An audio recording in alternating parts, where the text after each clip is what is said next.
Three. Hey, no name calling. Don't start off What with some up, like, Dinglebat? "Hi friend, how are you today?" Hey, man, I'm doing great. How are you? Yeah. Well, I wish that I could just be in the same room as you right now Yeah, that'd be awesome, doing dude. podcasts instead of in my basement and in your basement. Yeah, I really wish. I mean, I think when my off, like, I'll be very, very productive when this office is finally put together, and it's gonna be great because then, like, that's gonna mark the time that I can really be able to get stuff done and get after it. Up until that point, Yeah. I'm not gonna be happy with I'll my be happy. I'll performance. be happy when I don't have to worry about like, kids running around upstairs and there being lots of noise and, you know, fighting and arguing and bickering. And I'll be happy when that, just goes away. Yeah, that's good. No, I'm sure you will be. I'm sure you will be when the kids are no longer upstairs and they're grown up and they don't want to hang out with their daddies and give snuggles and kisses. Man, that is going to be a Yeah, wonderful maybe day. that wasn't the best example. No, but it's true though. A lot of people that, man, I can't wait until the kids are out of diapers Mm. because then it's going to be, it just is one less thing. And when the kids are this and this next phase, and we had a conversation about this in the mastermind the other day, and oftentimes we forget that when the babies are in the diapers, they're also got these chubby cheeks and they just snuggle and they make cooing noises and they fall asleep on your chest and they just do these beautiful, adorable things.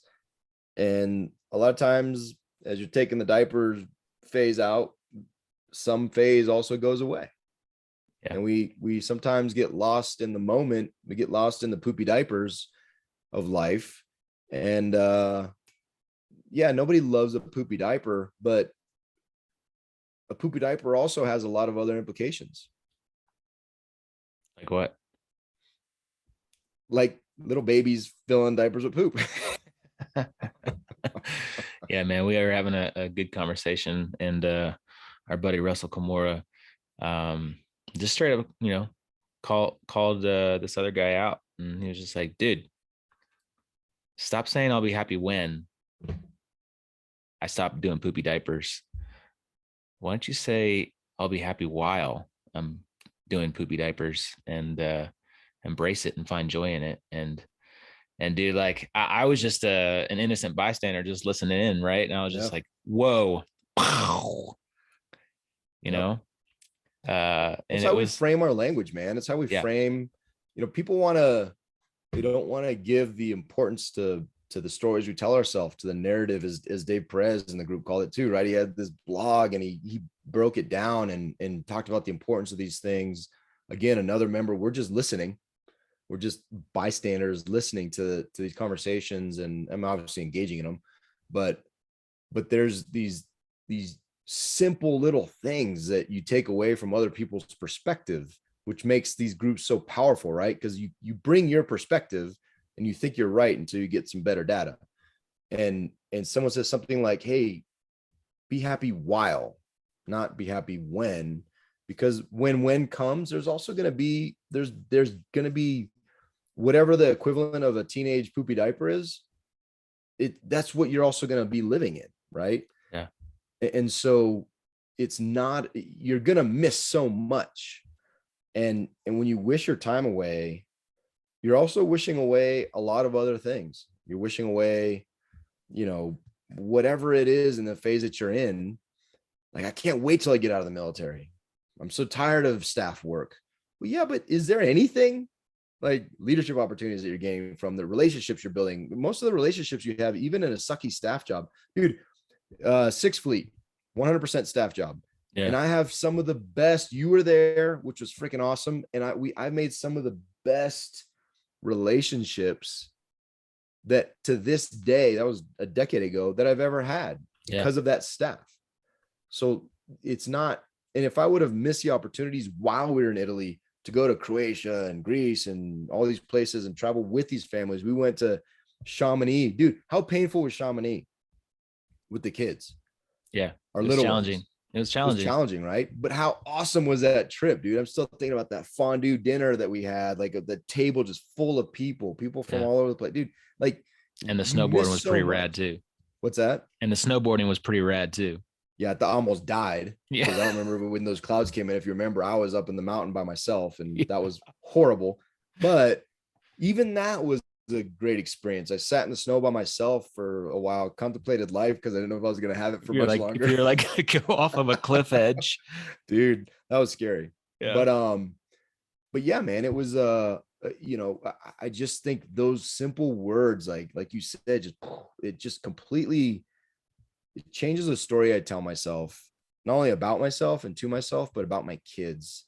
And yesterday I was able to take them, out and do this activity, and we took our kids swimming, and I was able, I stopped a couple times while we're doing that just to marvel at them, Yeah. and just to watch them all these. And you highlighted something yesterday. You said, man, I just love it. I love watching my kids and other kids come together and like just start making up new games. And then we Yeah. just sat there and watched them, dude. And in Yeah. that moment, it wasn't lost on me. I was like, dude, I have to like etch this in my memory and just love this moment, Yeah. because It this looked is like not. it looked like there was just like a bunch of like little tadpoles like flopping around in the Yeah. water, like in a big Yeah. circle, just like flopping around trying to like get, the rocket that they were throwing into the pool or whatever. Like it But was the it was rocket awesome. had a story, right? It was like, okay, well, yeah, I'm a submarine, and the game changed like every 2 seconds. Yeah, it You're was a like, dude, how are you guys torpedo. gonna keep up? Yeah. But they were laughing and they're having fun, and in the moment, if I would have thought about, okay, I got to clean up all these lunches we made, I got to pack the bag. You carried 3 bags, like it was awesome. You look like a soccer mom. I had 2 full bags of stuff. I mean, it was, there's a lot going I had on. some delicious pineapple that they Yeah, like nobody ate. devoured. Nobody ate. I brought the watermelon, and kids freaking crushed it. Nobody touched your itchy mouth pineapple. But those simple words were literally life changing. Yeah. They're life changing. And I took the last couple of nights, I've taken some moments to go into my kids' rooms and just watch them as their little chests go up and down and they're breathing, and just to thank God that these are my babies, which is easy when they're asleep, but it's still something that I was not so intentional about. Yeah. And it's gonna pass. Yeah. So when comes and I can't do those things and that stuff doesn't happen, do I have regret? Well, I hope I don't, because I'm living in these moments. Will I miss it? Yes. Will I regret? I don't think so. Good stuff, man. Another one of our buddies, Brandon Jenkins, he commented on one of our LinkedIn posts, kind of framed it a different way, but he said, instead of saying I have to, say I get to. I get to take my kids to the pool today and have an amazing dad day with them and my best friend and his kids. Like, it's good stuff, man. It's all mindset shift. It's all the Yeah. words you use and how you frame it, and gratitude's pretty powerful. Yep. So It's good stuff. Good stuff. yes, sir. Good stuff. Deep. I get to go make my kids breakfast now. I actually enjoy, I've taken the role of making them breakfast most mornings, and I actually really enjoy it. It's become a habit, and it's fun, man. It's something I've never gotten to do. Yep. So don't be dumb and be grateful. Be deep. But if you're not those things, then Then you're choosing to be dumb. really dumb. DUM with a capital Or you're a dumb. dingbat. You're a dingbat. Stu the dingbat. Fist bumps, high fives, and French fries.